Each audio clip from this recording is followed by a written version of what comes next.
one question for each of you. I'd like a brief answer from each of you. Good luck. I know. How can we encourage boys and girls to read more and more widely? I just think it's important, and I stole this from John a few years ago, is just to feed their interests. Is to, even if you don't approve of those interests, I mean, nothing illegal or too weird, right? But I think that, as you said, John, if your kid likes sharks, give them every shark book that they can get, every shark magazine, everything that's about, shark websites, and the kid will move on. You have to trust that they'll move on their own. They'll be interested in Pokemon this week, but they'll yes, there's a kid with a Pokemon doll, right? Right. Anthony. All right, there we go. He's on video. He's also got a Diary of a Wimpy Kid. Yeah. It's Pokemon one day, Diary of a Wimpy Kid the next, and he's illustrating that. I know this sounds like old-fashioned advice, but modeling reading in your own home sounds like a great idea to me these days. I know it went out of style when the TV came around, but, we did not read great literature in my blue-collar family. My dad read war novels in the South Pacific because he had been in the war in the South Pacific. That's all he read. My mother read literature. My sister read romance. She was a good reader. My little brother read picture books, and I read anything that was lying around. So we would just sit down after dinner and go to the living room and read. Nobody timed it out. Nobody said, this is good medicine for your brain. We just did it because everybody in the family did it.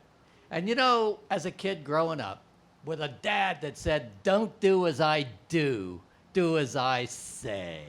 That never worked, So it's the doing that really counts.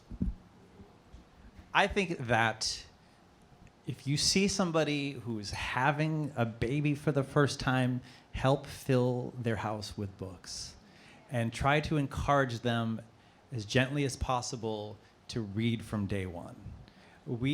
All of our kids, we read to them right when they came home from the hospital, and my kid couldn't get through Goodnight Moon, and it's not because she thought it was trite and well-worn, it's because she was 4 days old and she had stomach problems, And on a regular pattern, because kids strive on having the patterns, right, and routines. So at the end of the day, the parents, we are telling this child that you are important, to have this time together. We're going to have this physical proximity. We're going to enjoy a story. We had a friend who once said her child was 10 months old, and she said, I tried reading a book for the first time to him, and he just didn't get it. So we're going to put the books away, and we'll come back to them when he's older. And I just thought that poor child will be spending the rest of his life trying to catch up. And I know as educators, you are receiving these students as they come to you. They all have such different histories. But I think it just behooves all of us to just gift books to expecting parents whenever we can. I think there's something about our kids' generation, this upcoming kids' generation, that is highly participatory, where they actually don't just want to read books. They don't just want to take in stories. They actually want to be a part of it. And the way I see it is, like, when I was a kid, you could go to a local comics convention day of and buy a ticket on that day to get in. Now, almost every comic book convention on the planet, you have to actually get your tickets weeks or sometimes months in advance, right? And the people that go aren't just there to passively take in stories. They're there because they want to participate in the stories that they love. They want to dress up as the characters. They want to talk to the creators. They want to be a part of it. And I think there's a way that parents, teachers, and librarians can do that. So I'll give you one example. A library near our home, they have almost a mini comics convention, but they don't just limit it to comics characters. They encourage kids to go dressed up, cosplaying their favorite characters from any sort of book. And then they have all sorts of these different activities during that day that encourage kids to actively engage in the stories that they love. I think there's something there that we can use to engage this upcoming generation. Oh, man. I wish I would have gone first. These guys took all my ideas. No, I would just make a plea for funny books.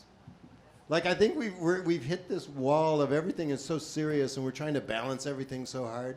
Like, look at your classroom list. Like, it was kind of a favorite thing I even did with my own classroom list when we were asking kids to pick from this list. There were hardly ever any funny books in there.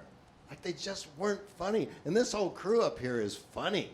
And that's what, like, a kid gets one of those books and they're going to give them to their friends. It's kind of just like the greatest easy sell.